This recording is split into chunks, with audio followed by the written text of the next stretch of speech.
So, with the announcement that FM is introducing Women's League into their game, why not get the best women's manager around at least in England at least, Emma Hayes, who's in charge of Chelsea Women's in real life, and put her in the men's team. Let's see what Emma Hayes does on FM21, taking charge of Chelsea Men's.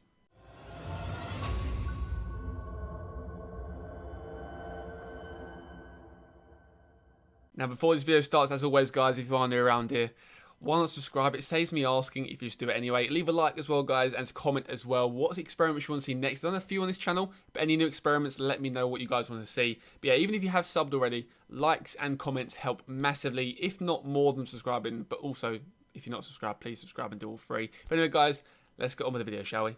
So, on screen here you can see Emma Hayes, 45 years old, women manager on FM. She tends to have a large senior squad, uses counter-attacks, uses substitutes, and tends not to fit players into preferred tactic and sit back and protect a lead. She has a Continental Pro license, of course. Fluid counter-attack style, you guys can't see that. Prefers a 4-2-3-1 wide formation, standard playing style, and a 5-2-2-1 as her backup. In terms of attributes here, she has 14 man management, 11 motivation, 13 judging ability, 11 judging potential, 12 tactical knowledge.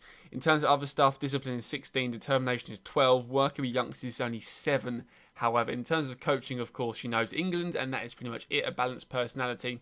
12 attacking, 12 defending, 10 fitness, 13 mental, 10 tactical and technical, and of course 7 with youngsters. Now, she's quite a balanced manager. She doesn't stand out in anything aspect. Her mental game is better than her coaching game, of course. As you can see, 16 discipline, all these right-hand side attributes are a lot higher than the ones on the left. But how does she do at Chelsea? Let's find out, shall we? So, we have simmed to the end of Season 1, and as you guys can see here, Chelsea got a top 4, which I'm not sure if that's I guess that's a general place Chelsea normally get in Season 1. Of course, they are 8 points behind the top, so only a few wins away from winning the league, to be fair. It was a very bad season. 79 points. Won the Premier League. 10 draws from Liverpool and Man City, 5 draws as well. Liverpool won the league by goal difference. But yeah, 8 points away from the league, Chelsea were. 2 points off 5th, however. So they could have dropped down into Europa League. But they got Champions League for Season 2. And Emma Hayes done pretty well in that season. 21 wins, 8 draws and 9 losses. Let's have a look at her schedule, shall we? So, Season 1 started off a nice few friendlies. Brentford, QPR lost to Bilbao and drew to Hamburg. Started the season off nicely, beat Fulham, Spurs, Liverpool and Pens, Everton and Luton in the Carabao Cup. So they're through to the Carabao Cup quarterfinals at the end of September, beating Liverpool, Everton, Spurs in that first month as well. Then drew to Man City, yet in all true FM style, lost to Brighton 1-0. Through to the Champions League, of course, in the group stage, you get Lokomotiv Moscow, Rennes, and also Juventus. They beat Lokomotiv Moscow and Rennes and lost to Juve while losing to Sheffield United in the meantime as well. Smashed West Ham 4-1. Lost to Juve again. Now, getting to the December period, you've got tough games. Man U, Liverpool. They lost to Man U, beat Liverpool. So she's beaten quite a few big sides. They've lost to the small ones, though. You can see here, they've lost to Sheffield United, Brighton, Southampton, Leicester they've lost to, not necessarily a small side, Everton. But they're beating the big boys in February, an unbelievable month. Unbeaten for the whole month, beating Spurs, City, Brighton and Sheffield United and Sevilla, and drawing to Leeds. Now, first round of the Champions League, beat Sevilla 2-1 in the first leg. Second leg arrives, and they lose 4-1 to Sevilla and knocked out of the UCL in the first knockout round, second leg. I'm sure the owners are not happy with that. They lost in the quarterfinals on penalties FA Cup to Burnley. She's a bit inconsistent.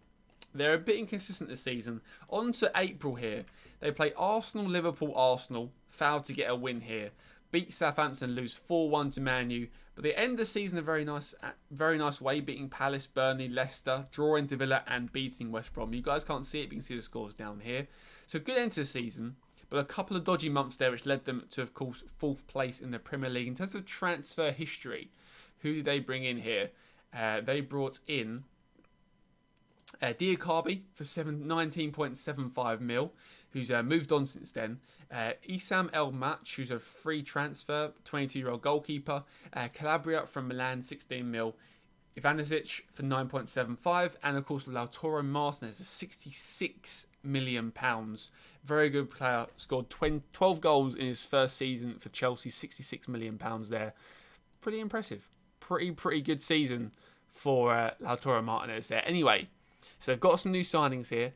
And on to the second season. How does Emma Hayes do in her second year in charge of Chelsea? Let's find out, shall we? So, currently on this simulation, 36 games played, and they are 4 points off fourth. And, of course, 13 points off top spots. They kind of can't get Champions League, somehow Leeds are fourth. What? Somehow Leeds are fourth. Anyway, the reason why 36 games played, I've stopped there, is because she's got sacked. Now, I'm shocked at this. I am surprised she got sacked. Because if you look at when she got sacked, Emma Hayes got sacked in the end or mid of March. Now, if you look at their schedule, they started the season pretty well. Beating Man City first game of the season, unbeaten for the first month. Lost a few games in the league, but done well in the Champions League. Beat Milan, lost to Zenit, beat Dortmund in their groups as well. They've got a tough group. Some odd fixtures here, but they're winning in the Champions League. Of course, that's an important competition for Chelsea's owners there.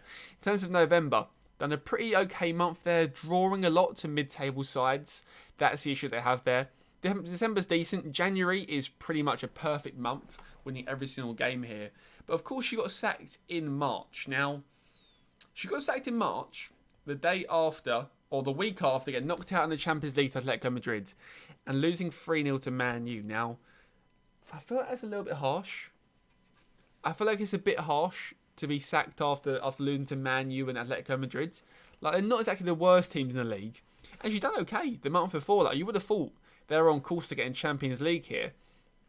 For some reason, the board weren't happy. I assume it was the Champions League knockout that happened there. But she's currently unemployed, and they've replaced her, of course, with Luis Enrique. Who did they buy when she was in charge? When she was in charge, they bought Alvaro Fernandez for 34 mil from Huesca. Interesting choice there, another goalkeeper. Marcus Antonio, 35 mil from Shakhtar. Kamara from Salzburg, 18.75. Trincao on a loan. And Kartzev for £3.5 million. Emma Hayes likes a hidden gem by the looks of it. And of course, the Chelsea loan machine keeps on turning. £52 million in sales, a lot of loans. She does the business. She knows what she's doing there. But anyway, Emma Hayes, I think she's done okay. First ever role in English football, in men's English football.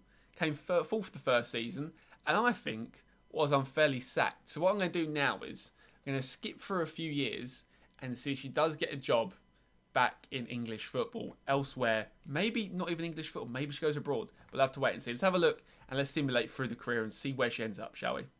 So, after simulating about 5 seasons, she never got employed. So that is her career in men's football on this game. Hope you guys enjoyed the episode. Leave a like if you're subscribing around here. Comment as well what experiments you want to see next as well. And yeah, I hope you guys enjoyed, and I'll catch you all later. What a disappointment, eh? No employment. Disgusting. Sort it out, FM. I want to see her in the business.